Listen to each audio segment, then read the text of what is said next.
Overboss Colter in Nuka World is by far, no contest, the strongest enemy in Fallout 4. Until you get him a little wet. Then he's one of the strongest enemies in Fallout 4. But what if you weren't able to hit him with a Thirst Sapper, or use anything else for that matter? Well, that's exactly what I'm setting out to do today. I'm going to start with a brand new character with one singular goal: beat Colter without ever using a single item in the game.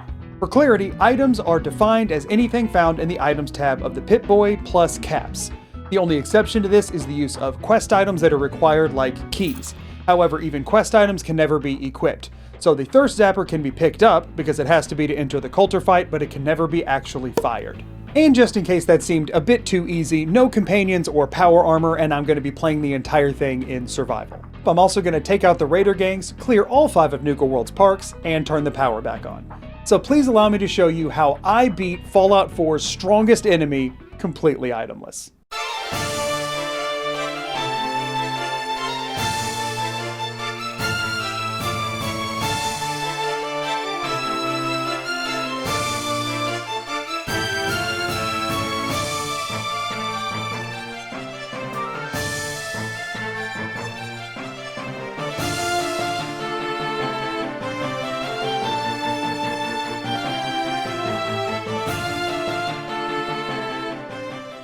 This is Lookup Failed, named after what the game will tell you when it can't find an item.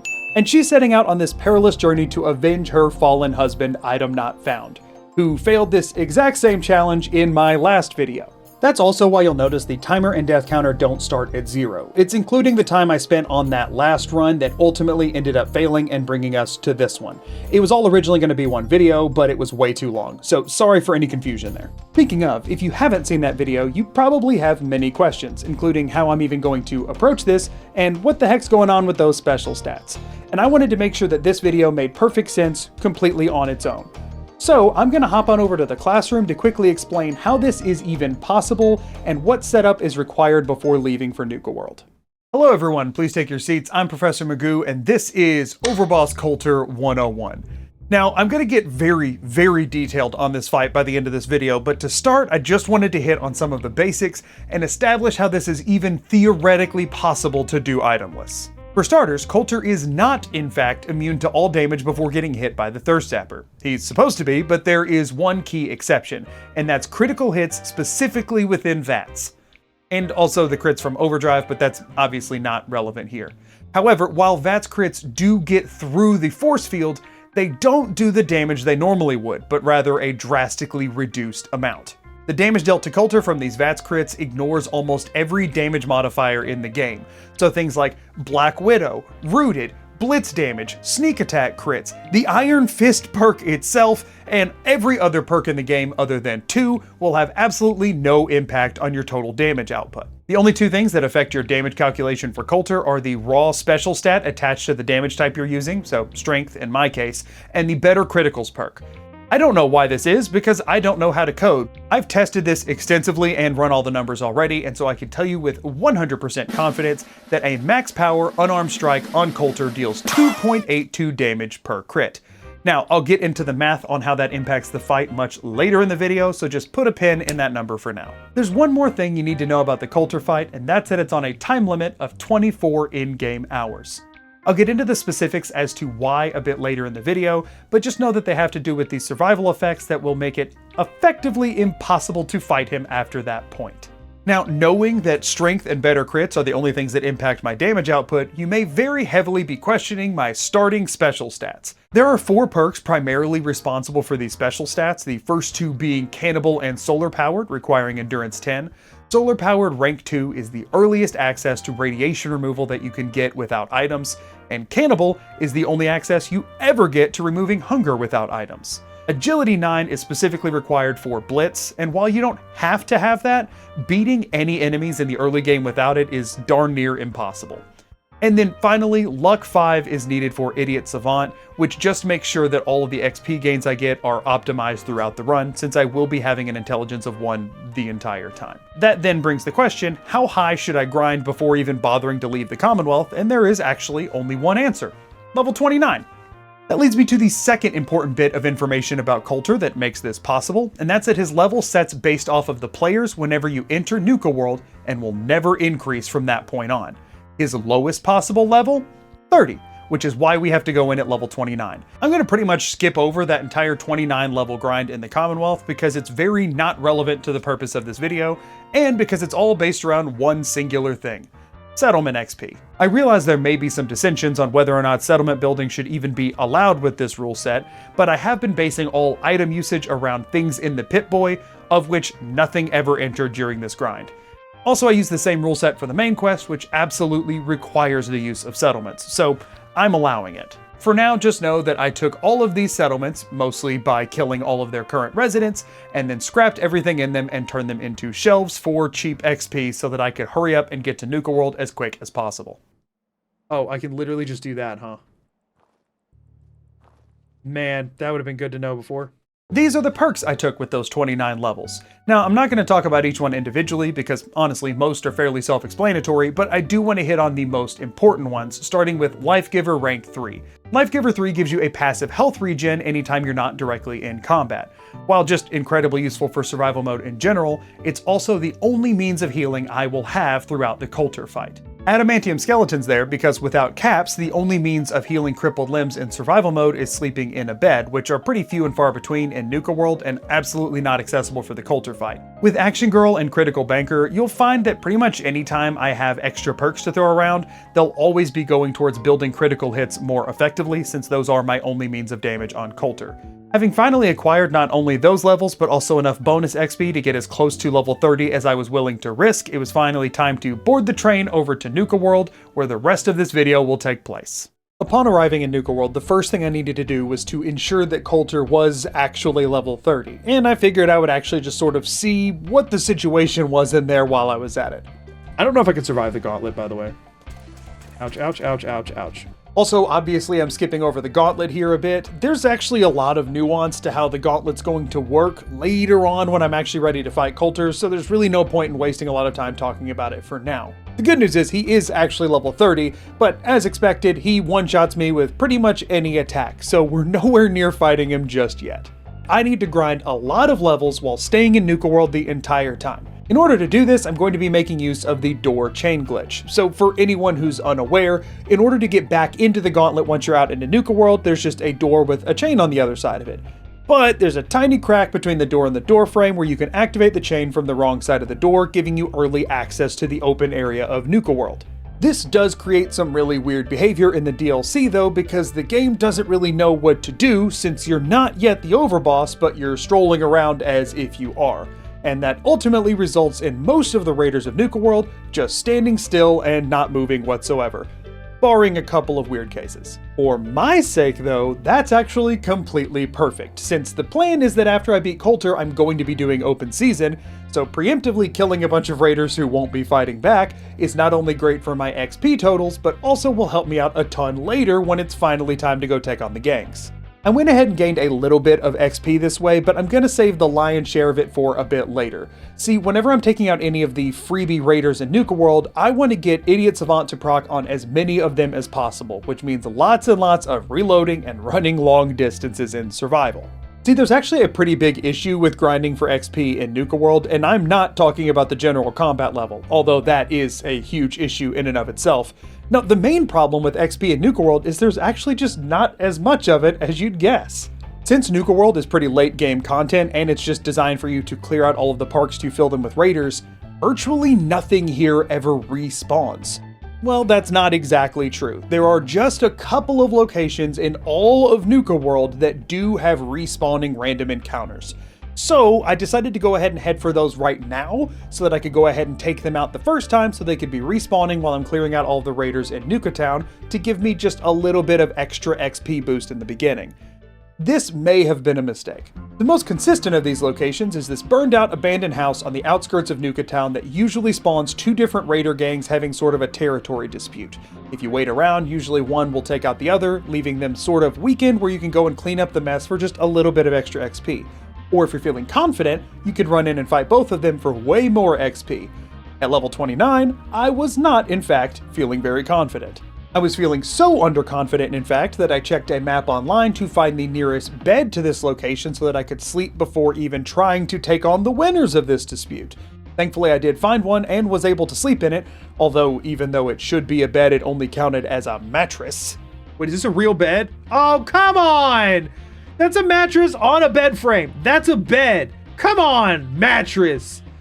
Mattress Fallout. Really? Mattress? Really? I'm so disappointed in you, Todd. But naturally, that caused an even bigger issue because this bed has a guardian that apparently was just slightly too far away when I went to sleep there the first time, but decided to promptly show up right afterwards. Is that a freaking Yao Guai? I'm dead. Okay, so when I come back to sleep again, there's a bear? Cool. I can't get a blitz on him if he turns to face me no matter where he is, and if Vats won't let me get a blitz strike unless I'm up his freaking butt crack. Come on! I'm so upset about this. I need this bed. I need this bed to farm this freaking random encounter. Screw you, bear! Let me Vats! I hate this game. I'll say it. Fallout 4 is a bad game. But now I found myself in a worse position rather than in a more secure one. Because there was apparently no way I could kill this Yao Guai, I decided to look for the second closest bed. I'm sure that one will go a lot better. Why gunners? Huh? Why do you hate me, Todd? Was it up there? Please tell me the bed's down here. Why would they put the bed up there that could collapse at any freaking minute? Yeah, no, screw me. Freaking screw me. Can't use that bed! We gotta find the bear! Oh, this game sucks! So maybe I don't farm random encounters. Realizing that I had royally screwed myself over, I killed as many raiders as I could at the abandoned house and then moved on from there to my next location because this just wasn't happening. Now, many of you may at this point be wondering why I don't just use the same settlement XP system I used to get the first 29 levels, and the answer to that is honestly really simple. There isn't one! Technically, there is a red rocket truck stop that you can use as a settlement in Nuka World, but you can't actually gain it as a settlement until the power's turned on. The power being turned on is one of the final things in either branch of the Nuka World questline and must happen long after beating Colter, so I have no access to settlement XP in Nuka Town whatsoever. I'm so glad I had to come here at level 29. Anyway, the next location on my list was Bradburton, which thankfully had a proper bed right outside. Don't you even with me. Okay, see, this is a bed, even though it's just a mattress on a bed frame, because that's what beds are, Todd! I hit up Bradburton now for two main reasons. For one, it's filled entirely with ghouls, which are not traditionally the most difficult enemies to kill. And for two, I read conflicting reports on whether or not these ghouls will eventually respawn. It does bring about an interesting topic though, and that's that the XP values in Fallout 4 are not what I would consider particularly well thought out. To give just one example, Feral Ghoul Stalkers, which are about the lowest level you really ever see in Nuka World, have a base XP yield of 22, which is doubled to 44 in survival mode. Cave Crickets, on the other hand, which are walking apocalypses in comparison, have a base XP yield of 5, doubling to 10 in survival. 10 XP for taking out one of those little abominations. And you know the stupid part? It doesn't scale. If you find a harder variety of a cave cricket, it's still only worth 5 XP. Why? I don't know, but almost all of the Nuka World variants are worth the same XP as their base level, which is always a pathetically small amount for what you're having to fight. I don't know how they screwed this up so bad, but holy crap, it's awful. So anyway, just keep in mind that if you see me roaming around grinding XP, particularly on any Nuka World specific enemies, it's almost definitely not worth the time I'm putting into it, but I have literally no other choices. However, Bradburton itself was a really great place to start. From there, since I had a reliable bed to sleep in, I decided to roam some of the neighboring area to see if I could find any just random creature spawns around to get a little bit of bonus XP. Oh gosh, there's a bunch of Brahmaluffs. Brahmaluff Longhorn. Oh shoot, I don't want to get killed by some Brahmaluffs.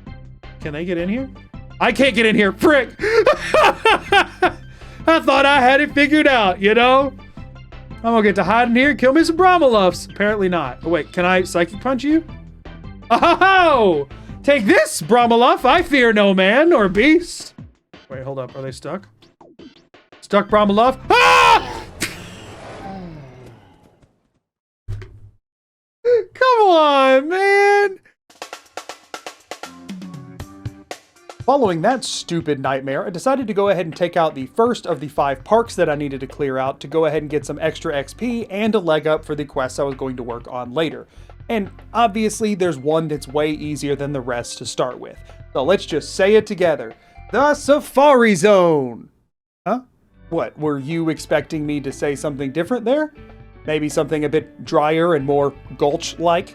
Well, actually, for this particular run, the Gator Claws are by far the easiest enemies of the parks for me to take out. The Bloodworms in Dry Rock Gulch are problematic since right now stealth is my main means of dealing damage, and they are ambush predators. So Gator Claws it is. 79. They're worth 79 XP. The Gator Claws are worth less than 1 withered ghoul? Bethesda, fix your crap!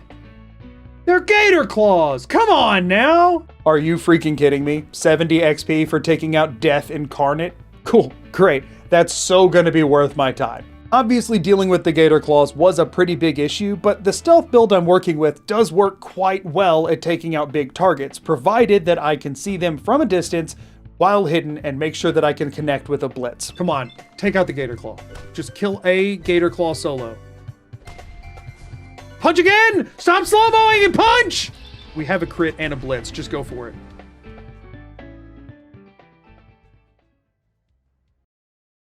The crap?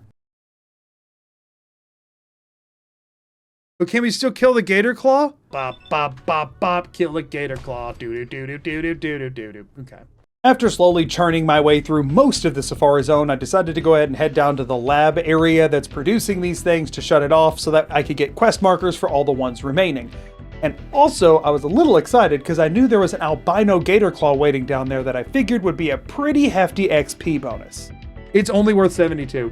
We're not reloading for this. Why the crap is it worth the same as all the other Gator Claws? That's so stupid. Oh right, silly me. I totally forgot that the Nuka World XP values just don't scale at all for some reason. Isn't that great? Anyway, after shutting the machine off, at least I got pings for the rest of the Gator Claws and I was able to go around and clean up the rest of the mess. It wasn't easy by any means, but it was, thankfully, currently possible, which is better than all my other options. Bam! Oh, we got an Idiot Savant! Thank you! Yes! Can I lure him out of the freaking maze? Find your way to me right now! Come out of the stupid maze and let me kill you! What's he doing? You can't just dance on me, dude. Come on, that's rude. That's disrespectful right there. Be enough. Be enough. That's gotta be it, right? Yes! When it was all said and done, I headed to go turn the quest in, and thankfully there's a sleeping bag right by Sito, meaning I could reload to get 5 times quest XP here, which was the real prize I was excited for. And I mean, it couldn't take that long, right? That's 2 resets. Wonder how many it's gonna be. There goes 5. 11% chance. Number 7? No. How about number 8? How about number 9? Lucky number 11? Come on, 16. Screw me and everything I stand for. 18. 22. Are we serious? 25. What the crap? This has to be bugged somehow, right? 27. 28. 29. Is it legitimately broken? 30. Got it! 30! Ah! Freaking heck. Having spent just slightly over 7 hours in Nuka World so far, I can proudly say I've cleared 1 of the 5 park quests. Hooray! And along the way, I also grinded a lot of XP, so I'm sure I'm getting pretty high in level at this point, right? Oh, I'm still only level 34? Oh, that's horrible. At this point, I decided to finally bite the bullet and embrace the tedium of Nuka Town, taking out as many of the raiders as I could with Idiot Savant with an obsessive amount of reloading, because while the XP's just laying there on the table, I'd be kinda dumb to pass it up.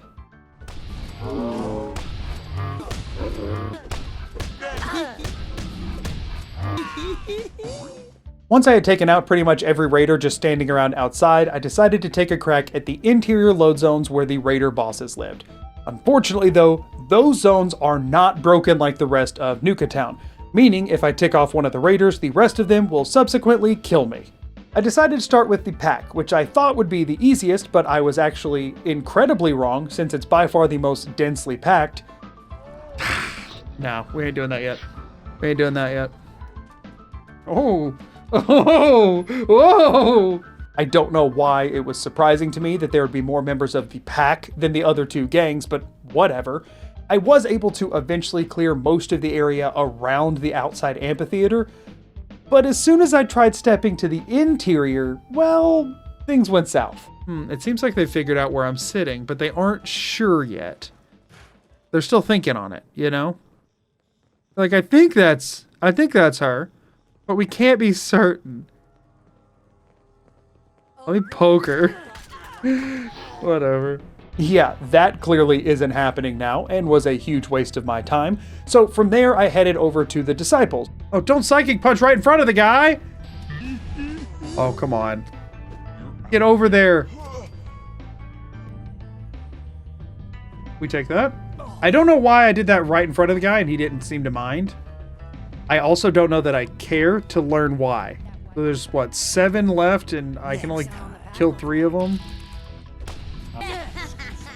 Ooh, I'll lock that in if I can get it.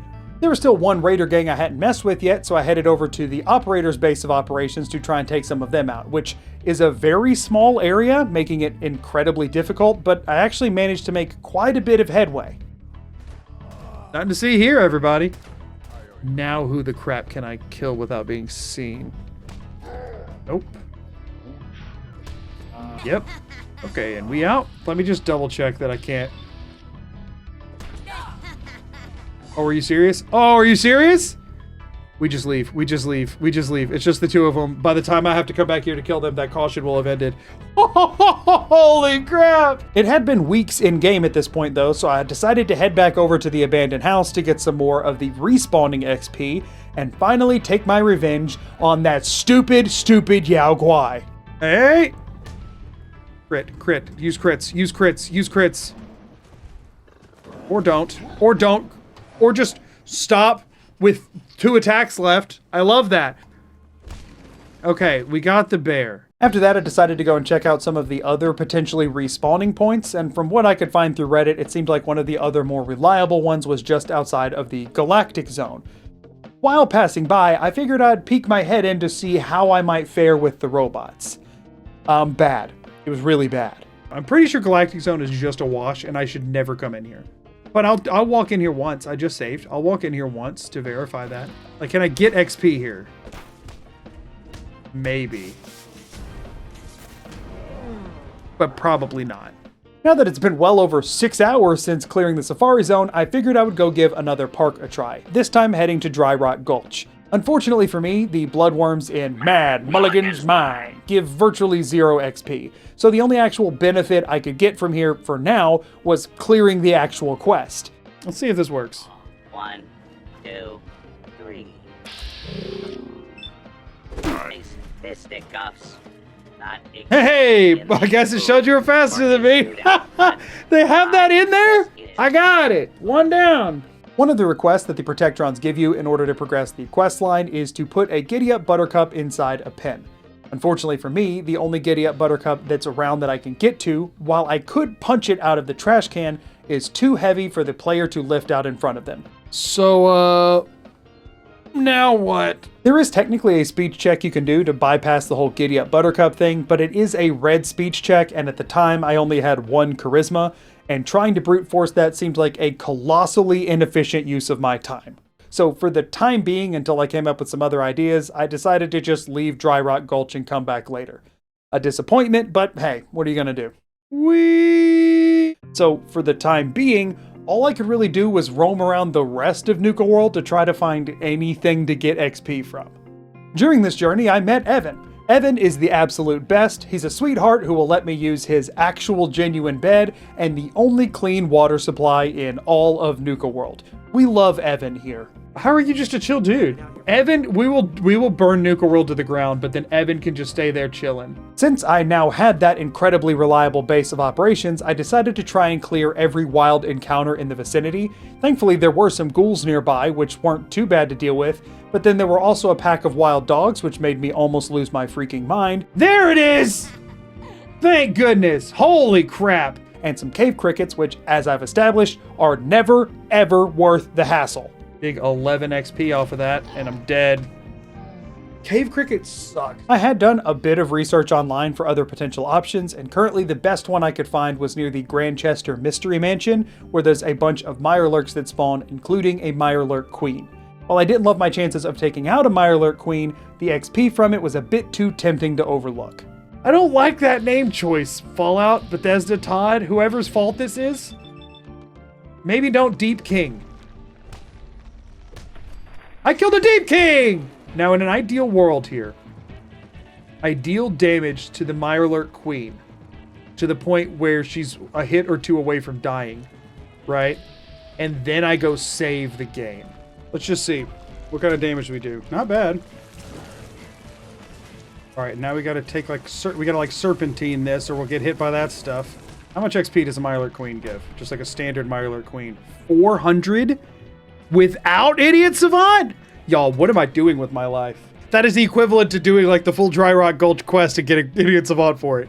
What the crap? Hey, we got it.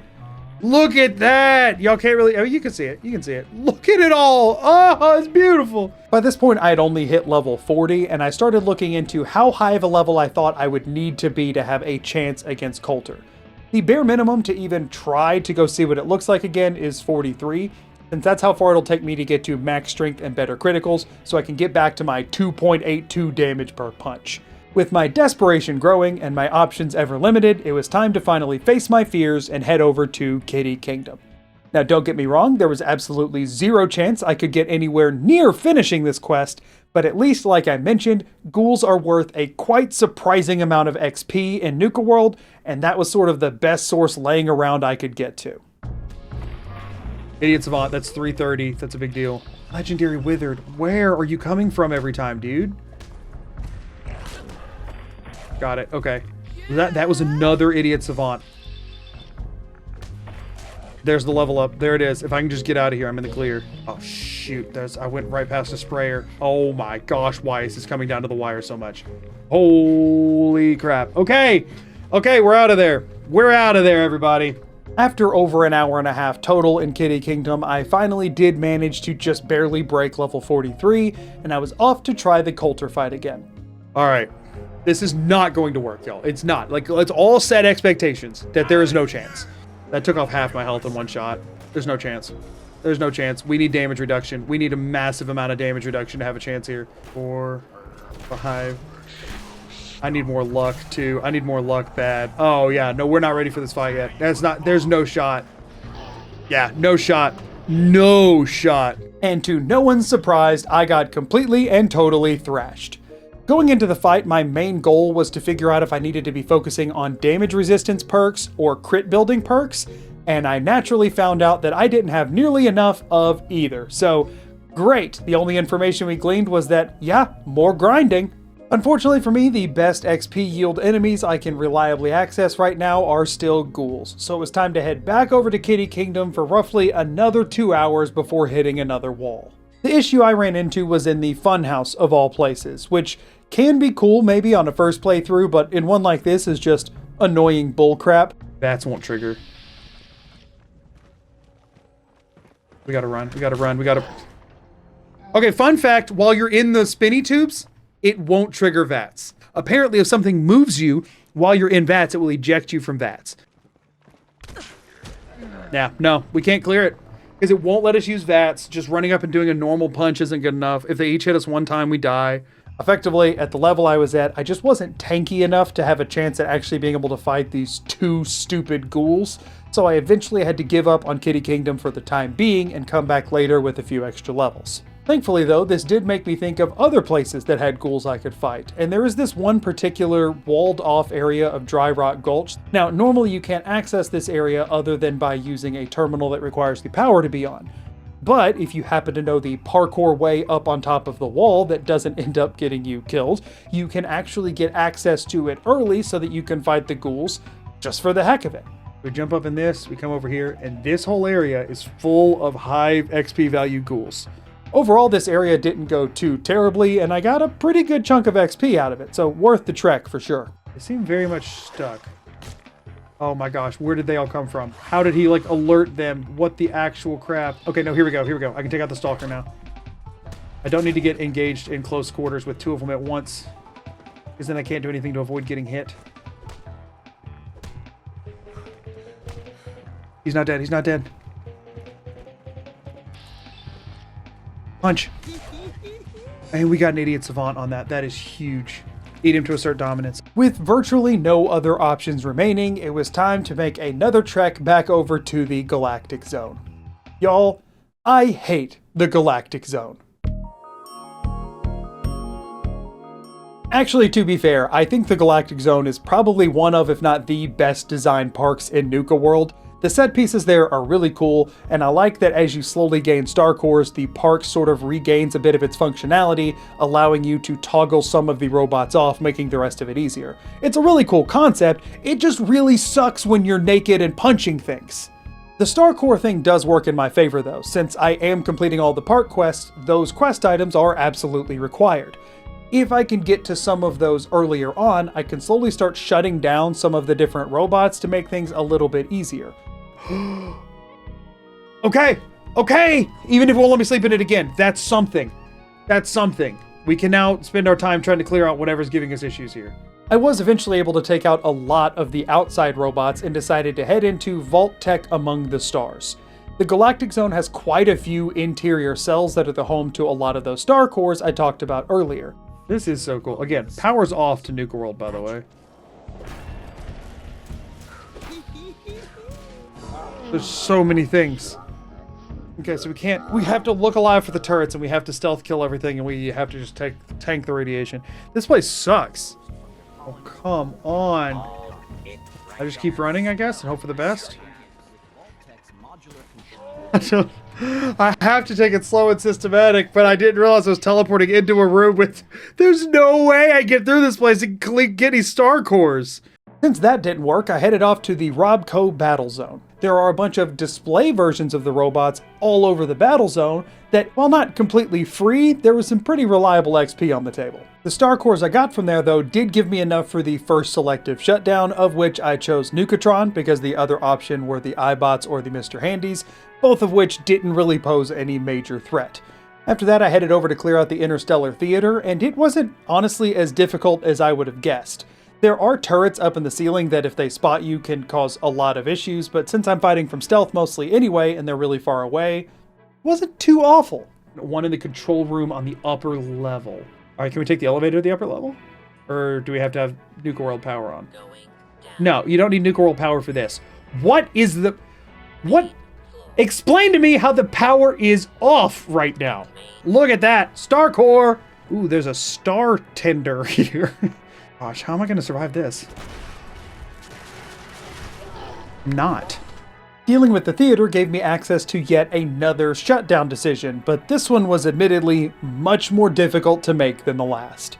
Okay, iBot, not a problem. Handies, not a problem. Protectron, big problem. Assaultron and Sentry and Turret. Oh, shoot! And we only get to pick one. In theory, the turret makes sense, right? I didn't realize these were all in the same tier. Okay, let's think about this one. So the Protectrons are freaking everywhere. They're tanky as crap, and they can wreck face more than you'd guess. But I gotta go turret. I gotta go turret. Ah, it sucks! Without being able to shut down more robots, pretty much everything left in the Galactic Zone was seeming next to impossible to deal with currently, so I decided to trek around the rest of Nuka World for some of the star cores that lied outside of the Galactic Zone to hopefully get me closer to that third shutdown, which would make the rest of it a lot more manageable. Nice. Let's go ahead and clear this place. I think it's just robots and stuff here, right? You have enough star cores to unlock a new emergency protocol. Oh wait, what do you get at 15? Oh, so I get to make one on my side. Ooh. I need to kill all of these. This is going to kill me, but it's worth a shot. Boom! Never mind. Who am I kidding? I'm incredible. I could be reloading for idiot savants here, but I can, if I'm gonna be honest with y'all, I'm wore out from doing that. Right. That's not good. I mean, we just saved. We might as well see what happens, right?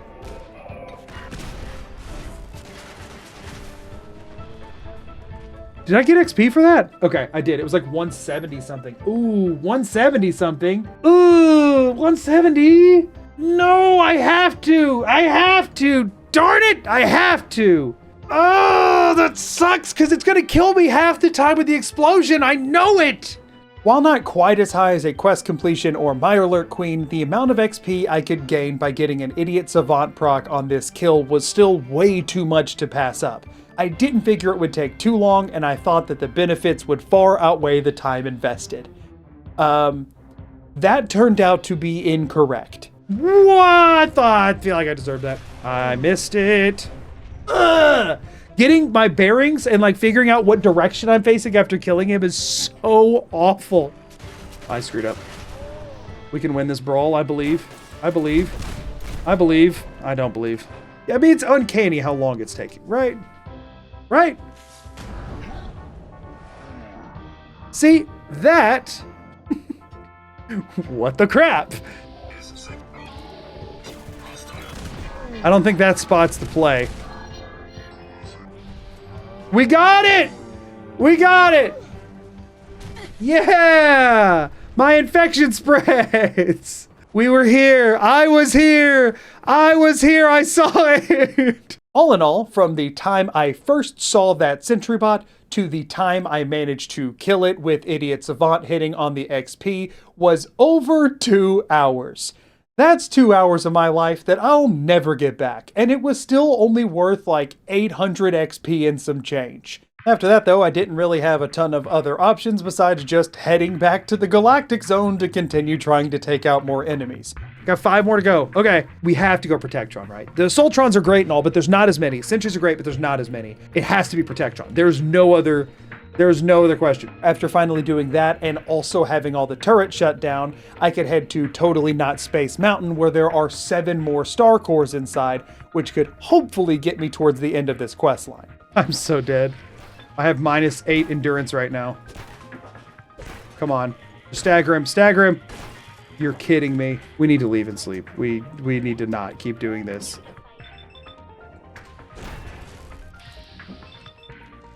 Come on, keep punching, keep punching, keep punching. Come on, come on, come on. Oh, thank goodness. Look at you, beautiful man. Thank you for dying in here. It's probably very slow, painful, sad death. I appreciate you doing that for me. Gosh, it made that sound. So these are the turrets I was nervous about. An elevator. I'm not that dumb, right? I'm not that dumb. I'm not that dumb. I'm not that dumb. I'm not that dumb. I'm not that dumb. I'm not that dumb. The game clearly doesn't want you to do that.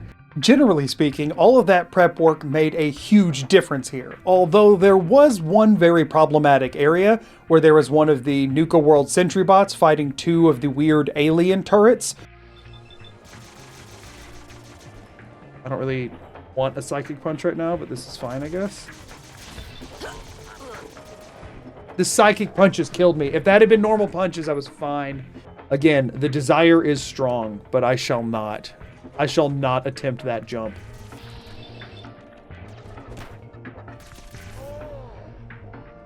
Why? Why did that happen? Ugh! I'm never gonna clear this place because of those stupid aliens. 1, 2, 1, 2, 3, 4. Good. Take them out. Take them out. Nice! What's in... Oh. I did forget about that. It's just a facade. Freaking crap. I already grabbed the star core in this area. Like, and I unfortunately can't now go get this XP from the turrets. Hold on. Does it have the same crit issue as Colter by any chance? It does. So technically, if I wanted this XP, I could do... So hold on, that Colter logic applies anywhere that there's something you're not supposed to be able to damage. That's so funny. After making it out of there with all the star cores I could grab, I finally had enough to actually clear the quest. I wasn't overly looking forward to reloading over and over for the quest XP again, but honestly, things are so dire at this point, I didn't really consider it to be an option. Deactivate defensive mode. Whoa, first try! First try! We got our payment back for the freaking sentry bot! Incredible. Needed that. My morale needed that this evening. With the defenses fully deactivated, there was now nothing stopping me from just cruising around the rest of Galactic Zone and taking out every single robot I hadn't been able to beat up until now. So after doing that and still riding the high of beating Galactic Zone, I figured, let's go take out another park.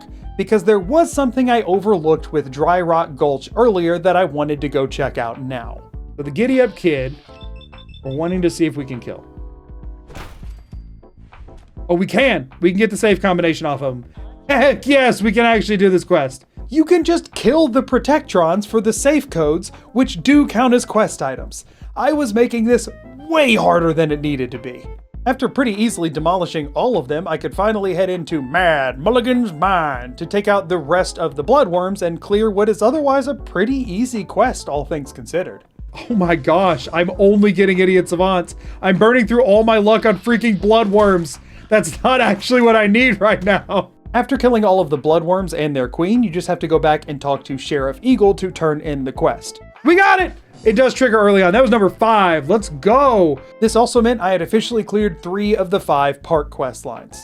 I do feel like I should quickly talk about the Nuka-Cola bottling plant and all of the Nuka-Lurks and the handful of Assaultrons that are in there, and the reason I've been completely ignoring it this entire time. For one, Nuka-Lurks are just stupidly overtuned, specifically in their defensive capabilities. Not only do they have insane damage resistance, but they also just have a really high HP. They're just really hard to kill, even with sneak blitz crits. It just takes forever. So I got all that working against me, but it admittedly is something that I could overcome, and generally speaking isn't as hard as other things that I've done.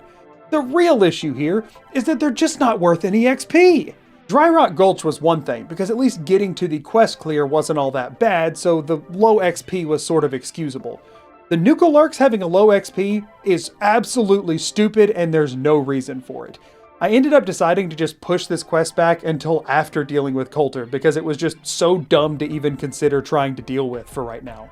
Since I had hit level 50 now, I did want to go and take another look at the Colter fight. Okay, I went down to half health from getting hit during VATS.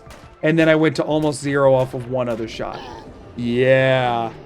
Okay. So damage is still a huge issue. I take so much damage off of him. Okay, like the gun's always been a problem, but like, that's absurd. At this point, I was really wanting to pinpoint in on any sources of XP I might have missed. So between streams, I did go on to the interactive map to try and find some other encounters around that I hadn't sought out yet. And specifically, I found a couple of gunner camps and one more Mirelurk queen that I could clear for some big chunks of XP. And there it is! Look at that! Ooh! Ooh! Okay, it stopped a lot earlier than I was hoping for, but we'll take it! That was actually good for quite a bit of headway, but not nearly as much as I needed to finish this. And unfortunately, I was kind of only left with one other good source of XP left on the map. And that meant going back to Kitty Kingdom.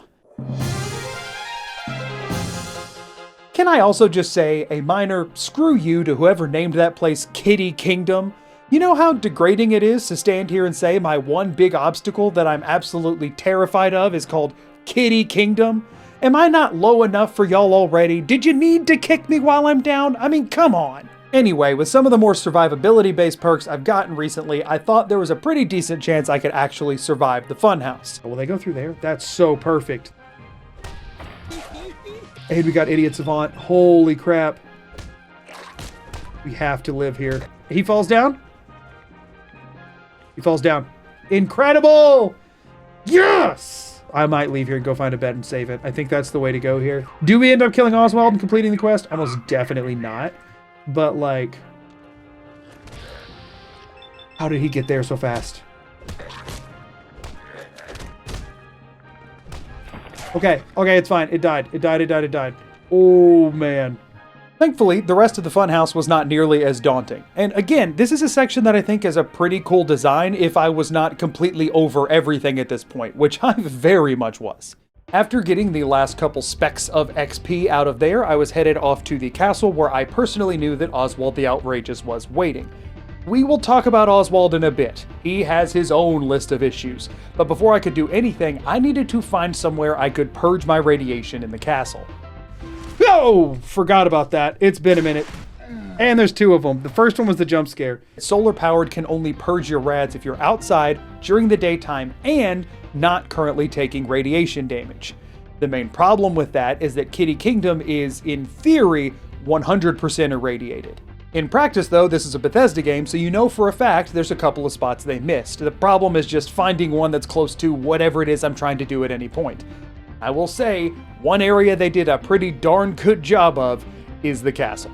We gotta find a safe spot there. We gotta find something inside the castle. How do we get through there? Holy crap! This might be the end of our journey into Kitty Kingdom. Come on. Seriously. There's no shot that this doesn't... Oh, if I'm clipped over the edge. Wow. Having found the stupidest solution to that problem you can imagine, I headed over to the theater where Oswald awaited. Thankfully, in the dressing rooms backstage, there are some mattresses that I could sneak a quick save into before starting the fight. Something about sleeping in that mattress seems to have sort of broken the starting part of the fight, so Oswald would just stand there motionless even after all the other ghouls were dead until I actually interacted with him. Oh, he right freaking there, huh?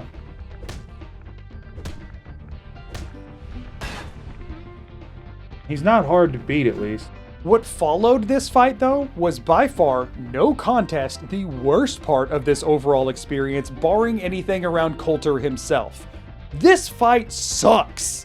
So here's how the rooftop fight with Oswald is supposed to go. You show up on the very irradiated rooftop where you are locked in an arena with him and fight waves of feral ghouls. Every time you take out a wave, you can deal some damage to Oswald, who will teleport away, summoning a new wave that you then have to fight before going back to fight him some more, and rinse and repeat until you finally kill him and get away, hopefully with your life. Got a few problems with that. Number one, the waves of ghouls he would spawn were not low-level ferals. They would wreck my face by themselves. Number two, him teleporting all over the place made it very unreliable for me to actually ever hit him. And number three, the radiation alone up there was enough to kill me over the course of the fight, even without taking any damage from him or the ghouls. Oh, and also, he's just hucking Molotovs the whole time, because anytime he puts some distance between you and him, that's his only ranged attack, and he will spam it. You can also pass a really difficult speech check to bypass this fight, but for one, that's super lame. And for two, my charisma's still stupidly low, so I didn't even know if that would be any quicker than trying to find some way to actually win the fight with how many reloads it would take, and how unlucky I had been getting. While I did come up with a solution for this fight, you may not love it, particularly if you haven't watched the videos that precede this one. You might have some issues with my methodology here, but give me just a second and I'll explain. So there's a glitch in Fallout 4 where by holding an item out in front of you, looking down, and jumping over and over, you can climb vertical surfaces. This is not my first time having to use this glitch, although it is my first time having to use it for this particular video. You might think that this is completely breaking my own rules, but based on how my rules for this are worded, it technically isn't. The main qualifier for using an item has been interacting with things in my inventory, of which nothing here ever entered. So while I may catch some flack for this, I did float myself over the edge of the arena so I could open the door from the other side so I could at least fight away from the high levels of radiation. Now, if you're familiar with my channel, or if you've ever seen one of my videos, this is the part where you may be expecting me to tell you who to call if you had a problem with that, and that's a fun bit and all, but can we pause for just 1 second? Because I just have one really important question for you. Are we really doing this? Are we really doing this right now? I am literal days of my actual life into completing this stupid video game challenge for a video that I'm posting on the internet for fun. And the problem people are going to have is with me breaking my own rules that I set, which, by the way, this doesn't. Nothing goes into the Pit-Boy, nothing gets used from there, it's interacting with the environment, something I already had to do multiple times previously in the other videos. Are we really doing this? I'll tell you what, if anybody's made it to this point and thinks that invalidates all of this suffering, then I'll tell you who to call. I'll tell you who to call. You can call yourself a lawyer, because I'll see you in court. Just in case it wasn't apparent, that was a joke. I'm not going to sue you. You can have whatever opinions you want, even though they're wrong. So anyway, now that I had the door open, I don't know that I would say it made the fight easier, but it did make it more possible. Fun fact, Oswald, if you find a way out of the arena, will chase you all over Kitty Kingdom. Oh my gosh. Oh my gosh! Why? Why will Oswald chase you to the ends of the earth? Why, Todd? Why? This wasn't cheesable all of a sudden. I still had to fight my way through all the ghouls and Oswald. It just gave me the ability to run away now. Oh, what? That's cheating as crap, dude. I'm stuck. He's gonna kill me. Freaking. Why is there a thing there? Oh, this is still gonna be annoying. Oh my gosh! Ah! He is right freaking behind me. What do you do about it? He's so fast. New strat? So now I guess it'd be a good time to answer the question of can we get back up there? Fourth floor. Oh gosh. The real question is where was that? I need a sign to tell me where the sign was. Was it here? Nope. Must be so weird for Oswald. A naked lady runs in, punches him, and jumps off the roof like 6 times in a row. Punch! Killing me. Literally. You're about to be dead. What? Why did he ran to block off the door! What is this? Oh my gosh. Did he just pull a gun? He just had a gun. Is he supposed to get a gun? Is that a thing? Probably picked it up from a legendary ghoul. It's triggered on the other random ghoul. Freaking Oswald with a gun was not on my bingo card. He's down. He warps back in. I'm hidden. That was third. Third Oswald. Downed. Go. Wait, what? I didn't get any XP for killing him. You don't get XP for killing Oswald. Oh yeah, and back to the topic of stupid janky garbage, Oswald himself doesn't even give you XP, which if that's not a representation for everything Nuka World is, I don't know what is. But the quest doesn't end until you turn off the freaking radiation sprayers, which means I can Idiot Savant this quest. That's incredible. Oh my gosh, and there's a bed right by it. There's a bed right by it. Yeah. Oh, yes.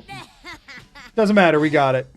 All in all, that's still not really that much and definitely not worth everything that went into it, but at least I finally finished it. With that done, I had finished 4 of 5 park quest lines. At this point, I was just shy of level 54, and I had already set that level 55 was when I was gonna go take my next strong attempt at Colter.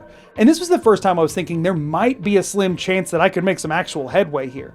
However, in order to get there, I'm kind of running out of options, so I needed to start looking back into those respawning locations a lot more thoroughly. And this is where I made the discovery that will define the remainder of this run. We're gonna see if this encounter has respawned or not. This is a random encounter spot, one of the few. It has. Yes! Here's where we test the theory, all right? So there's a bed in Galactic Zone not too far from here. I tested it at the 3-day point before, but this thing's been respawning like crazy, so I kind of want to test it at 1 day. Since Galactic Zone was already cleared, I had full access to everything in it, which includes a bed in the Vault Tech area, which is inside, and therefore leaves the random encounter spot unloaded while using it. It is 1 day. 1 day and they're back. That's huge. 1 day. Just one in-game day is all it took for this random encounter to respawn, even in survival mode. Don't get me wrong, I knew that the random encounters respawned way faster than any of the other cells in survival, but I didn't think it'd only be a day. If we're being honest, I should have been XP grinding off of this encounter from a long time ago.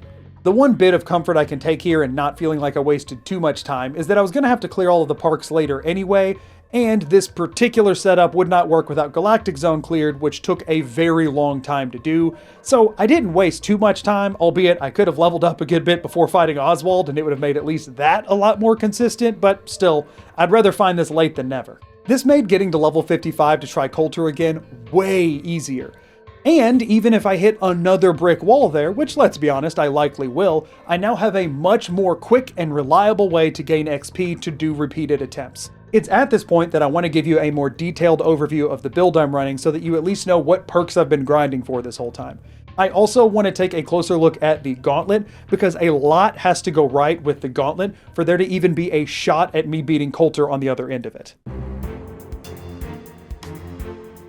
Since we last looked at the build, I've gained 26 levels. 14 of those went into just raw special stats, 9 to max out my strength, 3 to max out my luck, and then 2 into charisma just to gain access to Lone Wanderer, which I felt was good enough to be worth completely throwing away 2 entire level ups. 1 point went into Iron Fist, which is completely useless against Colter, but it made the grind up until this point a lot easier, and another point went into Sneak to finally max it out, as Max Sneak is pretty much required to reliably get hidden from Colter in such a small arena. Of the 10 perks remaining, 4 of them went into more reliable damage output, with 3 going into better criticals, and 1 going into 4-leaf clover just to build crits a little bit faster, and the other 6 all went to damage reduction, with 2 each going to toughness, rooted, and lone wanderer. As a reminder, the damage bonuses from both rooted and lone wanderer don't affect Colter, but the damage resistance still helps a ton. Now that you know the tools I'm working with, let's zoom out and take a look at what this is going to entail. I do 2.82 damage per crit, and he has 400 health, meaning I need to crit strike him in VATS 142 times. I wish I could tell you exactly the total number of punches that takes, but unfortunately, 4-leaf clover is a random chance and therefore makes that impossible to say, but without it triggering, it's 5 punches per crit, meaning every 6th hit will actually deal damage. In order to give myself the best possible chance here, not only do I need to enter with no detrimental effects from survival, but I need them to be as recently refreshed as possible, which actually brings us to the gauntlet and makes routing it incredibly tedious. Before even entering the gauntlet, I first have to make sure that I don't have any diseases, and I have to make sure that I can't get any new diseases on my way to the Colter fight, which, believe it or not, is something I can guarantee. Since I can't use caps or antibiotics, the only way I can get rid of diseases is by sleeping them off, which in the longest case can take up to a week. It took a long time, but I was eventually able to get disease-free. However, before entering the gauntlet, I then need to induce parasites on purpose, which might seem incredibly counterintuitive, but bear with me for a second. See, the game has an internal cooldown timer on how often it can check for diseases. Effectively, if you get a disease, you cannot get a different disease for 24 in-game hours.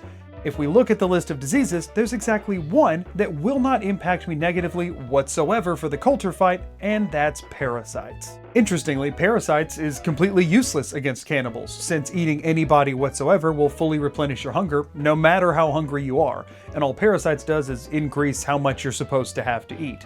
So for me, having it is actually perfect, because that 24 hours where I can't get a new disease gives me time to get well rested, get all the way through the gauntlet, sleep before the Colter fight, and enter the arena. You can actually eat a body and drink water towards the end of the gauntlet, which is important because since I get irradiated on my way through, I do have to just stand around and wait for solar power to heal that.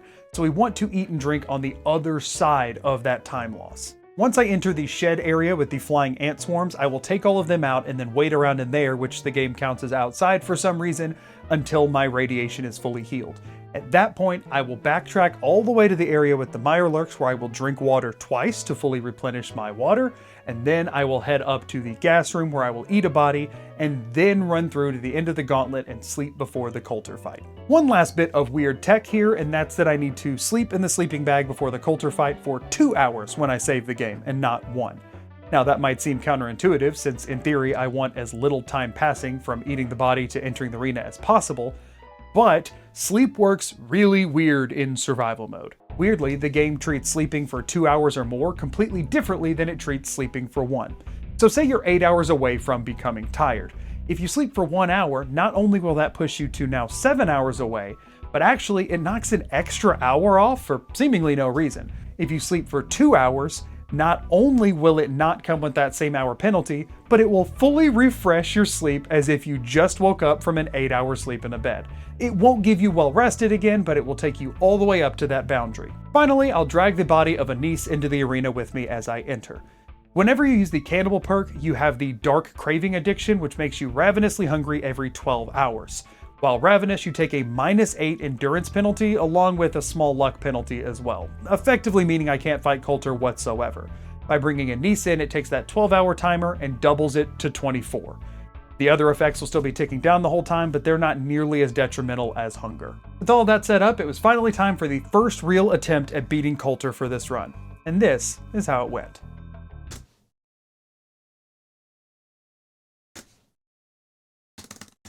Oh my gosh, I swear it was working this morning. I'll just copy the link though. And there we go. We have a niece by the niece. Okay, I'm nervous. If we don't have him at or below half health whenever hunger hits, that's pretty much a reset. 1, 2, no crits here. We don't need the slow-mo to trigger. All right, he got 1 punch off outside of VATS, but that's not the end of the world. We just got outside of his lightning aura range, which is good. It does make an audio cue, like whenever I get out of the range, which is helpful. Alright, it's probably good. Start with a punch. Good. Yep, he already swapped. Okay, use the next punch then. 2, 3, we move. Oh, he got me outside of VATS again, which sucks. So why, if my objective is to take Colter out as quickly as possible, do I keep standing around and waiting for a while, even after my AP is full? Wouldn't it be better to get back in there and start punching? Well, not exactly. This actually deals with some very interesting mechanics on how Colter in particular works. This sadly doesn't apply to any other enemy, so brace yourself for some useless tech. Colter, by default, comes equipped with 2 different weapons, a ranged option in the form of a combat rifle, and a close range option in the form of a power fist. He will swap back and forth between these during the fight. One of the first things I had to figure out when I started trying this challenge was, what causes him to swap? Well, there's technically 2 things. The first thing that'll make him swap is if he is somehow disarmed. See, Colter can't actually be disarmed. Anytime he would be, he just changes from one weapon to the other, and the other one stays in his inventory the entire time. Is that cheap and also completely cheating by Bethesda? Yes. Yes, it most certainly is. Thanks to Iron Fist though, my unarmed strikes can disarm, so that's something I still have to be aware of. But the other thing that makes him swap is simply the passage of time. That's right, they just wanted this fight to stay interesting, so they just have him swap for no apparent reason every so often. And I'll be honest, as a player, initially it feels very intentional. Oh, I've been hiding behind this for too long, so he switched to his power fist to come flush me out. Oh, I've been running away from him with his fist for too long, so he switched to a gun to shoot me. While it can feel like that, it's actually an incredibly simple system. He just switches every so often. They just sort of assume you'll play into his hands, but we are not going to be doing that. Actually, very much to the contrary, I will be using this to exploit the entire fight to make sure that I get shot as few of times as possible. See, his power fist does not do nearly as much damage as his combat rifle, and it's also incredibly easy to avoid since you just kind of have to back up to not get hit. That means that every time I'm hitting him, I need him to have his power fist equipped and not his combat rifle. So what I found to be the best way to approach this was that thanks to the super high damage resistance I had with the combination of Rooted and VATS, right as soon as I thought he was about to switch from his combat rifle to his power fist, I would go in with my VATS strikes. By the time I was done hitting him in VATS, he would have switched to his power fist, and then I would run away, at worst taking a single punch from his fist, but in my best case scenarios taking no damage whatsoever. Other than the shock force field that hits me at all times when I'm near him, but you can't do anything about that. This was obviously really annoying to consistently pull off, but thankfully the timers are not randomized, so you eventually get a feel for how long each phase lasts and can start to exploit it relatively consistently. Something that helps tremendously here and that I am severely lacking in is ranks in Critical Banker. See, the more crits you have, the more you can actually fix your own mistakes, since crits and Critical Banker as a whole allow you to manipulate the flow of time. No, I'm not kidding, we are actually this in the weeds at this point. For whatever reason, Bethesda decided that VATS should be a much more cinematic experience than a fine-tuned combat one, which is probably the sole reason I hate VATS as much as I do. The main time you'll experience this in a casual playthrough is that VATS goes into a super slow-mo anytime you get a kill that ends a combat. Or rather, VATS will give you that super slow-mo anytime it thinks you're gonna get a kill that'll end a combat. Punch again, he's not dead. Punch again, I hate VATS. I hate VATS. It would have been sneak attacks if you just punched when you were supposed to. However, obviously that's not happening in this fight. VATS never thinks I'm going to get a kill. So how can I manipulate time? Well, VATS will also slow down every time you trigger a critical hit. Why? I guess just for flair. But regardless, I can use this to sort of manipulate time a little bit whenever I've miscalculated and he's still on his combat rifle as I approach the end of my string of punches. The more accurately I can manipulate all of these mechanics, the less damage I'll take throughout the fight. The reason that's so important is not just about not dying, it's about not healing. By far, the biggest time sink the entire time you're here is trying to heal up. Lifegiver rank 3 heals incredibly slowly and it takes a long time to get hidden from Colter. I'll be honest with you, pretty much every time I have to heal, you can kiss 1 to 2 in-game hours goodbye. Again, I have a maximum of 24 to work with here, so I can't afford to do that very often. Somehow, even with all of the prep that I've put in and all of the different mechanics I've figured out, it still wasn't enough. I started this fight over and over and over again, and either I would screw something up somewhere along the way with it being so tedious, or I would eventually just hit the point where, looking at it mathematically, I wasn't going to have enough time to finish the fight. Everything was just taking way too freaking long.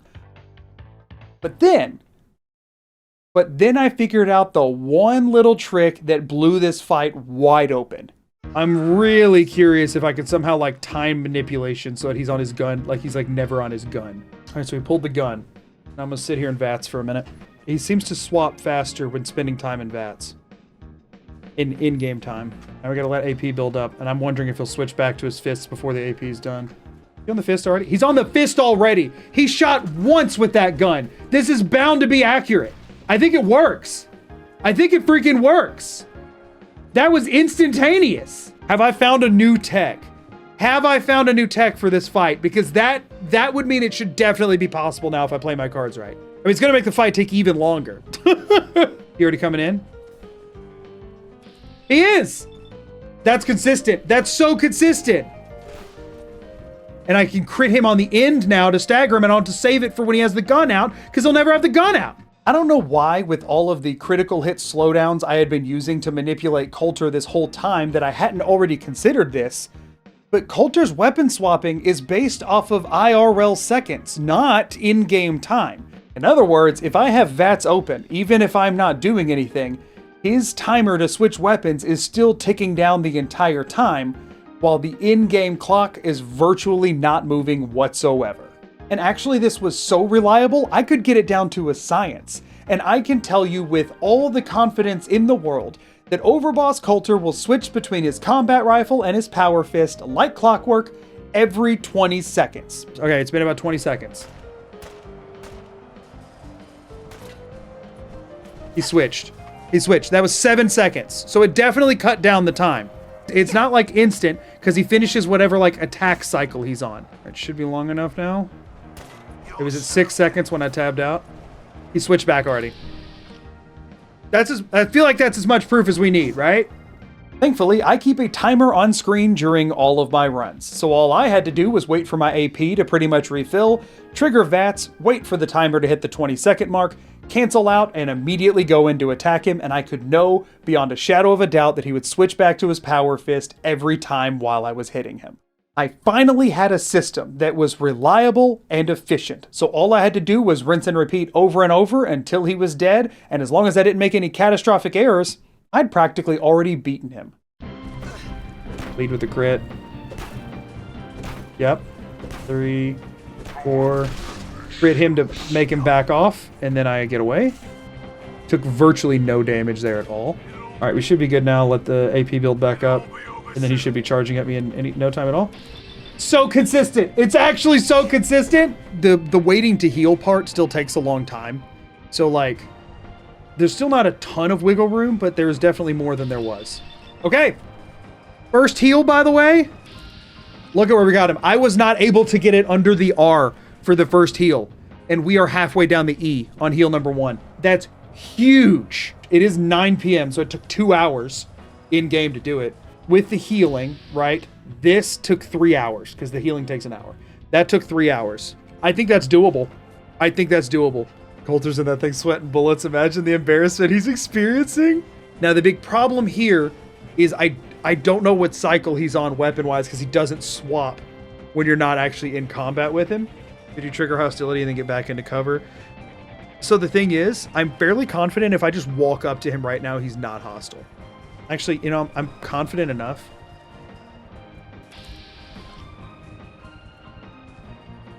He's glitched out. Whenever you get hidden, it actually ends his aggro completely. 5, 6. I tried to block and didn't work. See, this thing is... That is where Crit Banker would be nice, is because I need to end every string on a crit whenever possible. You still like Fallout 4 even? Believe it or not, I do. I actually do a lot. In-game, we've now hit 12:47, so it'll be like 1:30 in the morning or so once we're healed. Dark Craving just hit. What?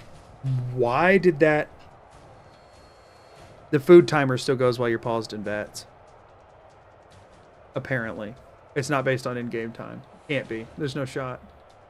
There's no way that the last time I ate was at 12 p.m. There's no way, because I didn't come into the gauntlet at that point. Oh, that sucks. That sucks bad. So now I need to spend as little time in VATS as possible. Is that what you're telling me? All right, we spend the rest of the stream grinding. It's an unfortunate reality. Full transparency here for just a second. That moment you just witnessed might be the singular most defeated I have ever felt doing a challenge run for this channel. The fact that I had found something so specific and niche to this fight only that it could make something possible that should otherwise not be, and that it had somehow come full circle to bite me in the rear and be the reason that my by far best attempt so far ended, was just absolutely devastating. So I did the only thing I could do at this point, and that was head back out into Nuka World to grind even more.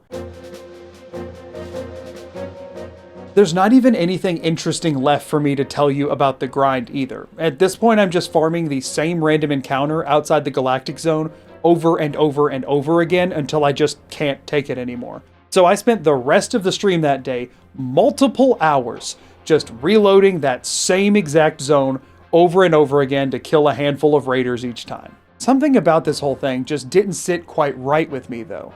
How can that make any sense? From the time I ended that stream until I started the next one, I spent days thinking about what could possibly be going on here. Like, yeah, there's the obvious explanation that my VATS glitch is just causing the timer to continue to tick up while the in-game time is moving more slowly, but does that really make any sense? Why would VATS impact that? And I've been using VATS for literally everything this entire playthrough. Shouldn't I have noticed that by now? There had to be something I was missing here. So when I started up my next stream, before I went back to the grind, I set out to test every single thing I could about how Cannibal and Dark Craving work in survival mode. Because before stream started, I had scoured the internet for every scrap of information I could find on it, and there was shockingly little out there. So I made it my mission to find out all the things that no one else had ever cared to before. So if you'll indulge me for just a moment, I would love to tell you everything I found from my rigorous and extensive testing of these mechanics, because it just didn't make sense to me that it could be VATS, and let me tell you, I was not ready for how truly weird all of this is. The first thing I needed to test was that sitting on a bench for multiple hours worked the same as playing through the game, and it does. So that means anytime I'm testing sleep timers after sleeping, I can just sit on a bench and use the wait button to verify exactly how many hours I get. Good. That should make this pretty easy, right? I eat a body, check what time it is, sleep for varying different lengths, and see if it affects what time I get ravenous. The problem is that it didn't. That seems to point towards my initial guess being right and that it's VAT screwing this up, but that still didn't sit right with me. And I was thinking about it, and the way that it works with the gauntlet is that I eat partway through and then sleep a little while afterwards, and so I started trying to mix in different elements to see if I could get anything to stick, and then I ran across something weird. So right now we know if I do nothing, I'll get hungry at 5 a.m. And we know if I eat a body right now, I'll get hungry at 6 a.m. I want to wait for 4 hours, then eat a body and see what time I get hungry. So in theory, I'm 3 hours from getting hungry or 4 hours from getting hungry if I had done either the other setups. But what happens if I do this setup? How long before I get hungry? It should be 12 hours. I don't think it will be. 2, 4. Hungry. 4 hours. That was a 4-hour ravenous. If you eat a body while not hungry, it doesn't freaking do anything. It's an addiction. You gotta remember, dark craving's an addiction. It's not a normal hunger status. What's happening is the addiction every 12 hours tells you to go eat a body. Even if you just freaking ate one. When I go through the gauntlet, wait around, do all that stuff, then eat a body and wait for 2 hours in game, none of that did anything. All of that is still going off of the first body that I ate before entering the gauntlet. So what we'll have to do is time it so that I become ravenous in the middle of the gauntlet. That'll be my 12-hour mark so that I still can eat that body in the middle of the gauntlet. And from that point, I'll actually have 12 hours. I knew it. I knew something was bullcrap about that. Last time I got screwed because I didn't know this, because why would anyone think this is the case? This is not on a wiki. This has not been tested. Nobody knew this because it's stupid. And if you can believe it, that's not the end of this weirdness. No, it gets way more bizarre because sleep actually does affect the timer on it, even though logically it shouldn't. However, sleep affects it positively. I tested this over and over again because I thought I must just be counting wrong or something, but I wasn't.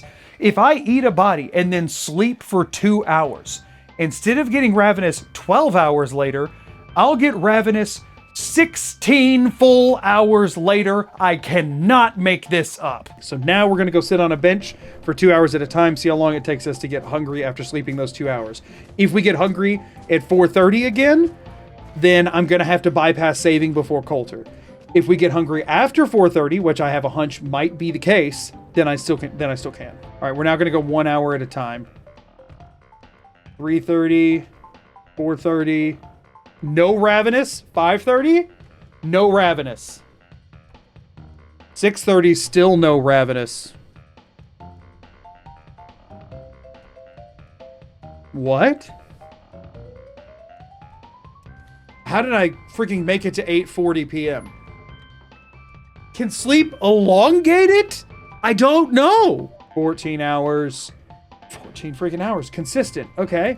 Consistently wrong, but consistent. I have no idea why sleeping in the bed would add time instead of effectively, instead of subtracting 2 hours, it added 2 hours. That doesn't make any sense. So let's see what happens. Logic says it's 10. Game mechanics say maybe it should be 12. Testing says maybe it should be 14. We're going to sleep for 2 hours and find out. Here's 10, where in theory it should now trigger, but it didn't. Here's 12, where if the sleep doesn't count, it should trigger, but it didn't. Here's 14, which would make it consistent with the last one, and it does. I wish I could tell you a concrete reason for why this happens in the game's code, but sadly, I don't know it. What I can tell you though is that it's both reliable and repeatable, meaning I can exploit it in the Colter fight. And also meaning I can use the VATS glitch I found, because all of this is strictly based off of the in-game timer. No amount of real-time passing changes it one way or the other. Even armed with this knowledge, I didn't feel super great about how that Colter fight went, so I did decide to go ahead and grind 10 more levels while out in Nuka World. With these 10 levels, I got 1 rank into Toughness, the next 3 ranks of 4-Leaf Clover, the next 3 ranks of Critical Banker, and then also the final 2 ranks of Lone Wanderer and 1 point of Agility.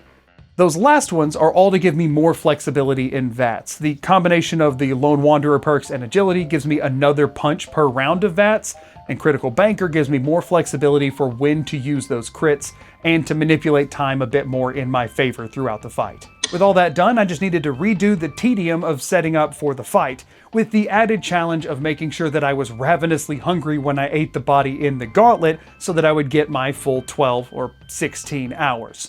It took some doing and a couple of attempts, but I did eventually get there. This could be it, y'all. This could be my last time running the gauntlet. Can you believe that? It could be. Here goes something. 4 Ravenous hits. We got to make some headway. Oh, no, we hit Ravenous. That's what happened is we hit Ravenous. That's where our health went. Not the ideal place for it to happen, but it works. Good. Good. Okay, so now there's no more damage happening in here. So we take this body, Sergeant McButtface, or whatever it just said, and we bring them over to the door. I'm so funny. Sergeant McButtface, did y'all hear that joke? I'm so good at this. I'm a streamer. Drink twice, or just until we're hydrated? Incredible. The stars are aligning, everybody. The stars are aligning. We just run. We just run at this point, and we hope we don't die in the process. They are a lot more active because I came out here and waited around for a while, but I barely took any damage. Let's go! I didn't check the time when I ate the body. Checking now should be fine. It's been less than an in-game hour, which is all that matters. We're checking by hours. Everybody, let's pay close attention here. 4:30. 4:30 is what we're saying. It was probably a little bit before that, but 4:30 is when we ate. Okay. Now we check things. It's now 7:30. There's Ravenous and Tired at the same time. Okay, we have over 12 hours before that hits. We've got it. We've got our setup. We have it here. We're going in, everybody. We're going in. It's time. With just over 98 hours on the clock since I started my Itemless DLC journey, over 65 of which had been spent with Lookup Failed in Nuka World, I was finally entering the Cola Cars arena thinking that I had a genuine chance of winning. At this point, you are keenly aware of every single strategy that I employ during this fight. There's no reason to recap any of it. You've seen the whole process. So all I can really do is get out of the way and let you see what happened. All right, we know what the plan is. We've executed it plenty. We know what the plan is. That is a lot of damage right out the gate. He didn't shoot me outside of VATS, so I'm gonna call that good enough. We're in a bit of a cycle now. It took about a quarter of my health to get it set up. That's not ideal. Oh, I messed up. Yeah, he's gonna get me there. That's a reset. I got greedy. But that's the thing, is at the beginning you kind of have to play greedy. It's okay.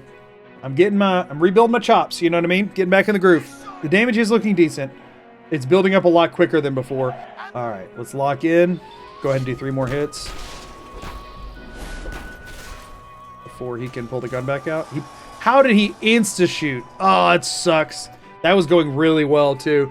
6, 7, 8 for the stagger. Good, and we back off. Good, good. I forgot about the crit ending. I probably should reset off of that, but I'm not going to. 7 and a crit for good measure. 8, so he staggers, and we get out of the electric field. We do 1 more round before we can heal. Gotta hope he doesn't kill us. This is not the best place to be spinning because it's higher lighting. Went to caution for a second, but screwed it up. It's a bummer. There we go. Got it. Okay, we're healing now. That's not terrible. For first hour and a half? That's not awful. I think we roll with this. We roll with this. I think we lock in. 100 hours is commitment. Hey, we're not there yet. We are not at 100 hours yet. Don't put that on me. We could still beat him before 100 hours. It's not copium. It's real. I could do it. Here goes. Back in it. This is the one problem is, like, I don't know if he's going to swap weapons or not. Let's do a crit. Just try and make him swap. He swapped. Incredible. That was what we needed. That's always kind of like a crapshoot there. You hope that the 8 punches and VATS takes long enough that he'll swap, but you never really know. This is not the cleanest attempt ever, but it's what we're working with. Oh, freaking screwed that up. He doubled back. I need to get to the other side of the freaking arena. This is the stressful part for sure, because you're always doing this at the lowest HP. So we are almost to where we had him last time. I should be able to double what I've done, roughly double what I've done before I hit Ravenous for the first time. Okay, first 2 rounds went really, really well. I need to do like 6 more, maybe 7. Oh, he immediately swapped. All right, we might not want to do this the whole time then. Go ahead and throw a crit out. Go this direction, get behind something. We took like no damage off of that. That was beautiful. That was perfect. We need more of that. By the way, we're at a new PB on his health. Switched, fantastic. Like clockwork. We did just hit thirsty, which means we're 8 hours in on that, which sucks. This is going really well. This has been a good cycle. If the first 2 cycles had looked like this, I'd be so much better off right now. 8. And this time we run this way. Got it. Got it. Hidden. Okay. At 2 a.m. Okay. We can get fully healed and go for another round before we get Ravenous. That's huge. We're almost past the word Colter. We're almost to the space between Overboss and Colter. That is incredible. I am on edge. I'm almost 8 hours into this stream. It's like 2:30 in the morning. That will be the trickiest part of this run, is the moment we hit Ravenous, getting hidden, getting healed, and getting well fed. Crit to back him off. We took more damage that time than the one before, but not too much. That's okay. I can roll with that. Good. Oh, we just switched to the gun. Oh, shoot. Oh, shoot. I gotta go heal. Just like that, huh? That was bad. That was really bad. It's like one little mess up like that and you can be screwed. He just pulled the gun out really early. It's there. Oh, thank goodness. Okay, we're fine. We're fine. We're fine. We're fine. We're fine. We're fine. We are at it. We've made it to half. We've made it to half, and we're not Ravenous yet. This can be done. This can be freaking done. I think I can do another round. Get him down to like under this S, then we can be set. The fact that like it is working. Something is working is insane to me. 7, 8. Why is he still not swapping weapons? I took so much unnecessary damage there. I got stuck on stuff. He still hasn't swapped.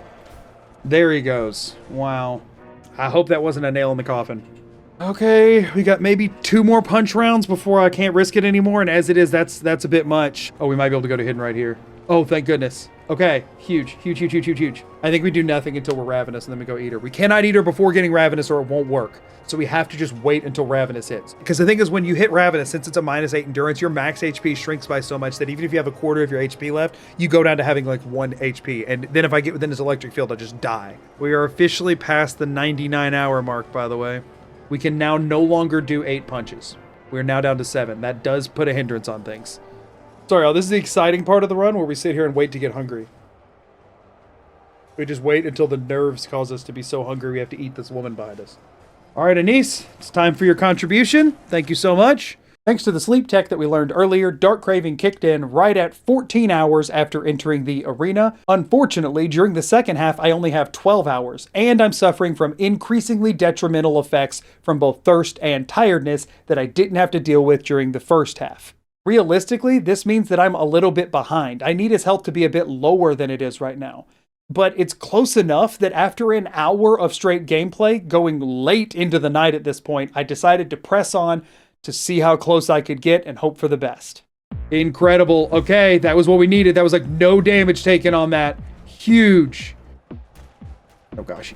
Okay, he didn't hit me. He didn't hit me somehow. 46. That was really good luck. I know. Oh man. I think I used up all my luck for the rest of the fight right there. 6. Good. 7. Make him back off. We're under the O. Oh man. My stress level is just going to exponentially increase as this fight goes on. I imagine the audience is screaming, "Are you freaking stupid? She's on the other side of the Nuka-Colas, you freaking moron. What are you doing?" Okay, so that puts us at 11:39 a.m. We have until 9:51 p.m. before we lose. We're almost past the word boss now. Because I'm the boss now. Oh, shoot. We won't get more tired. Tired won't hit again until after it's over. Tired doesn't hit until... It hits every 14 hours. So it'll have to be 28 hours since we slept. And at that point, we're done for anyway. It's a question of whether or not we get thirsty again. All right, here goes. He's swapping right now. 7, and we swapped places, so I'm going this way because this is my safe spot. That's incredible. We took effectively 0 damage in that. That is the lowest damage we've taken on an initial engagement so far. That was perfect. I'm like learning how his his AI works at this point. It's wild how familiar I've gotten with this freaking NPC. If I just don't screw up at this point, I think we are genuinely we're on the home stretch if I just don't screw it up. So we want a bunch of crits here because we're about to go heal. And so we want to be able to stagger things if needed on the way in. Freaking went back to danger. That sucks. That really sucks. Yes, okay, that's it. That sucks. That sucks that I lost some time there, but it's okay.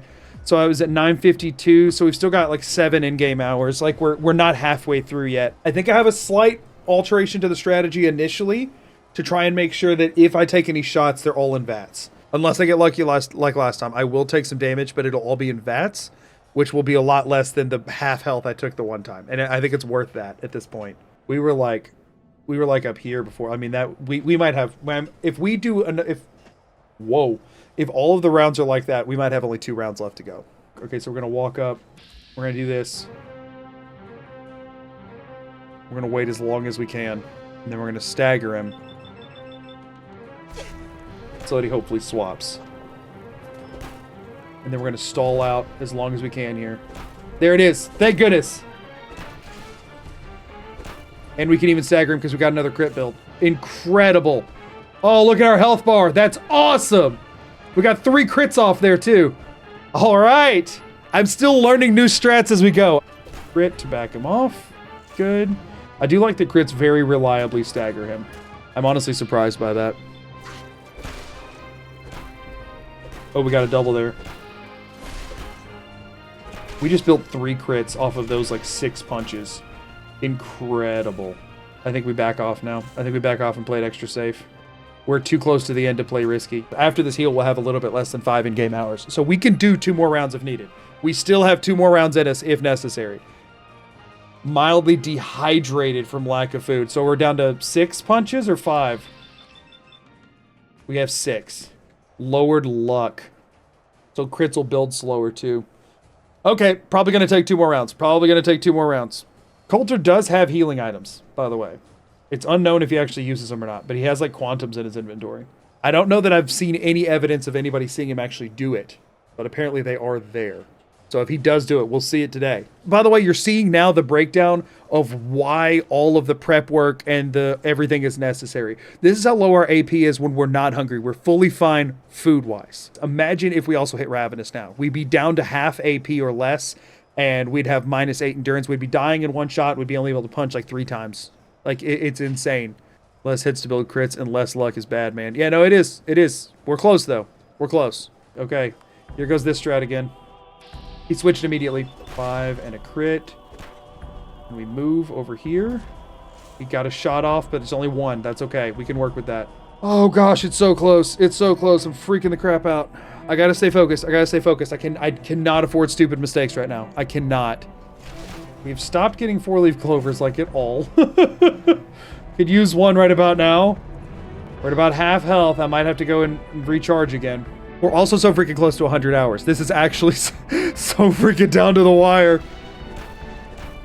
2, 3, 4, 5. Stagger. Not risking it. I want to so bad, but I'm not. I just want to be done with it so freaking bad, but I can't. I cannot risk it. I have to have enough health left to take a shot in case this goes poorly like it is right now. Oh my gosh. Oh my gosh. I need to get to... I can't get shot again or I'm dead. This is so bad. We actually made it to caution, even though I thought he was about to see me for sure. Get hidden, please! Okay, okay, which way is he going? Which way is he going? Going that way. Okay. Okay, okay, okay. We can get healed. We can get healed. That was close. That was really freaking close. Can I eat a niece again, please? Okay, we have 3 more in-game hours. We have 3 more in-game hours before we hit Ravenous, so that's fine. We don't have to fight him Ravenous. We're good there. We don't have crits built up for this part, though, so getting in on him is still going to suck. We only probably have maybe 3, 4 crits left. Look at that. Oh my gosh, that might be 2 crits. That might be 2 crits. 100's going to hit first. It's okay. We're going to hit it right after 100. It'll happen. It's okay. It's okay. Sub 100 would have been ideal, but, you know, is what it is. We're not going in partial. We're not going in half-cocked. We're not screwing this up now. I've come too far. I've come too far to screw it up because of a stupid number. He's still on the gun. We got to give it time. We got to give it time. We got to give it 10 seconds. That's 100 hours. We don't have a crit to engage with. We have to give it the time. It's been 20 seconds. We go for it. We go for the crit right afterwards. Oh my gosh! He's dead! He's dead! Oh my gosh, he's dead! We did it! I did it, it's over! It's over! Oh my gosh, let me out of this freaking cage! Let me out of this nightmare! I'm still in shock. I don't believe that he's dead. Open the freaking doors! I didn't use your stupid squirt gun. 500 XP, everybody! We've done it! No crashes, no anything, we've done it! A level 86 character and then a reset. Now do it again for Idiot Savant, right. right. Idiot Savant didn't proc. Oh my gosh, I never want to see the inside of this arena again. Magoo can start the DLC. You're right, we can finally begin the DLC. It's insane. I never thought we'd get this opportunity. Finally, after over 100 hours of work and dedication towards this, I can confidently say that I have earned the title of the first person to defeat Overboss Colter in survival mode without ever using a single item. But I did promise all of Nuka World for this video, and I still have 1 park left to clear out and the open season quest to do. So we're not quite done, although I don't think any of it will hold a candle to what I just went through. Now, I don't want the end of this video to be too aggressively anticlimactic, so I'm not going to spend too much time dwelling on everything left. I started with the operators for open season since that was the only one where I needed to take out 2 targets and therefore was the best one to go into with the element of surprise. Look at the amount of health it does per punch. That's so stupid. That's so ridiculously stupid. I mean, that's a decent chunk right there. Not counting sneak damage either. Oh, wait. Wait, since I'm actually Overboss now, they're not hostile. Oh, that makes us, never mind, we'll be done in no time. Oh, shoot. Thankfully, you can get off quite a few hits before a friendly NPC turns hostile, so I was able to get both of them within 1 or 2 hits of dying so that I could just chain them back to back and then immediately leave to head over to take on Nisha and the Disciples. And she's dead. Cool, we're hidden, we get out of here. Oh, hold on, we do have to eat both of them. We're gonna eat all of them if I can. Oh wait, Nisha's just out here? Hold up, we're reloading then. Nisha's just standing outside. That's so perfect. That is so perfect. Thankfully for me though, Nisha's an idiot, and for the first time in this entire journey, she decided to waltz outside completely by herself. So yeah, this wasn't that bad. Oh wait, hold up, Psychic Punches could be the play here. That's huge if this works. Yep. And it's free. I saved Mason for last because I knew he would be by far the easiest, since every other raider in the loading zone that he's in I had already taken out a long time ago, and I had already discovered that I could force psychic punches by standing in the amphitheater stands. So yeah, I don't even know that he ever knew I was there. 1, 2, 3, dead. Open season complete! We did it! We killed all the raider bosses! It was very hard. After that, I did have to go take on a world of refreshment and all of the Nuka-Lurks, and if you can believe it, this quest was still hard. It was 100% the correct decision to not do this at any point during the Colter grind. Nuka-Lurks are stupidly overtuned. The freaking subtitles are deleting my I can't see how much health I have. And they don't stop while you're in here. Who thought that subtitles should be a freaking punishment? Why? Why? If I had known my health was that low, I would have left. Why did anyone think that was a good idea? I recognize that it's an option that is toggleable, but I shouldn't have to pick between seeing my health and reading what's being said on the screen. We run. What? How did it? Whoa. My AP is gone. My AP is gone. VATS is such a terrible system. Don't you love that the Assaultrons are way easier to kill than the Mirelurks? Isn't that a stupid world we live in? Oh my gosh, punch. I'm gonna die. Turret. Goodbye. And that immediately marked me as... Oh! I didn't see the Assaultron. Hey, we got a level up. Sweet. Iron Fist 5. Finally! We got one target left, and we'll have cleared all the parks. That's it. Just gonna fight it out. No, we're not. No, we're not doing that. After dying to Nuka-Lurks an embarrassing number of times considering everything I had gone through so far, I did eventually manage to take out the Nuka-Lurk Queen and finish clearing the last of the 5 park quests. Ooh. We got Idiot Savant. That was 2,000 XP. Wait, did we get double Idiot Savant there? Come on! Are you serious? Killed it one time. I got Idiot Savant on the highest XP kill in freaking Nuka World and on the completion of the quest for killing that target. Are you freaking kidding me? What are the odds of that? That's a double 11% hit after all this time just to I didn't even level up. It's just to rub it in my face. Screw you, Todd. This only left me with the responsibility to turn the power back on. But on the way, I did happen across a Yao Guai and thought this was the perfect time to take revenge for something very petty that happened a long time ago. Now we're talking. Oh! Go to space, bear! See you on the next planet, punk! Yeah! Go to Starfield! Todd got a new game for you, bear! Thankfully, the quest to turn on the power is not actually difficult in the slightest, so it wasn't too hard to clear through the predominantly ghoul-ridden area to get to the end to flip the switch. Woo! It has been done! Nuka World is back online and does not have any raiders in it because they're all dead and eaten! Woo! Look at that! Isn't that beautiful? And just like that, I had finally beaten not only the strongest enemy in the game, but also all of the Nuka World DLC without ever using a single item. If you're seeing this right now, I just want to truly say thank you so much from the bottom of my heart for sticking with me through this journey. I know this was a long video that got fairly technical in multiple different places, and I really appreciate you bearing with me through it all. A massive, massive thank you to all of my channel members for your continued support of me doing stupid crap like this. It truly means more to me than I can ever put into words effectively. If you enjoyed any part of the Fallout 4 Itemless run and wanted to consider subscribing to the channel if you aren't already, I would really appreciate it. But whether you do or not, I appreciate you making it this far, and until next time, as always, I'm Magoo. Peace and out. Later.